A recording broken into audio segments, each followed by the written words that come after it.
ವರಮಹಾಲಕ್ಷ್ಮಿ ವ್ರತ. ವರಮಹಾಲಕ್ಷ್ಮಿ ವ್ರತದಲ್ಲಿ ಕುಂಕುಮವನ್ನು ಹೆಚ್ಚಾಗಿ ಬಳಸುತ್ತಾರೆ. ಕುಂಕುಮಾರ್ಚನೆ ಲಕ್ಷ್ಮಿಗೆ ಇಷ್ಟ. ಕೆಂಪು ಸೀರೆಯನ್ನು ಉಡಿಸುತ್ತಾರೆ. ಕುಂಕುಮವನ್ನು ಮಹಾಲಕ್ಷ್ಮಿಗೆ ಮತ್ತು ಅರಿಶಿಣವನ್ನು ಗೌರಿಗೆ ಹೆಚ್ಚಾಗಿ ಪೂಜೆ ಮಾಡುತ್ತೇವೆ. ಲಕ್ಷ್ಮಿ ಮನೆಯ ಸೊಸೆಯ ಪ್ರತೀಕವಾದರೆ ಗೌರಿ ಮನೆಯ ಮಗಳೆಂದು ನಮ್ಮ ಹಿಂದೂಗಳು ನಂಬುತ್ತಾರೆ.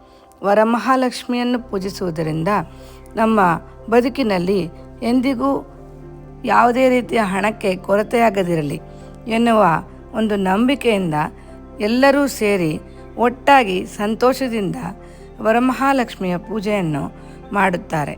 ಭಕ್ತಿ ಶ್ರದ್ಧೆಗಳಿಂದ ಮಾಡೋದರ ಜೊತೆಗೆ ಮನಸ್ಸಿನಲ್ಲಿ ಸಮುದ್ರ ಮಥನದಲ್ಲಿರುವಂತೆ ಒಳ್ಳೆಯ ನಂಬಿಕೆ ಹುಟ್ಟಲಿ ಎನ್ನುವುದು ಮಹಾಲಕ್ಷ್ಮಿ ಪೂಜೆಯ ಆಶಯವಾಗಿದೆ.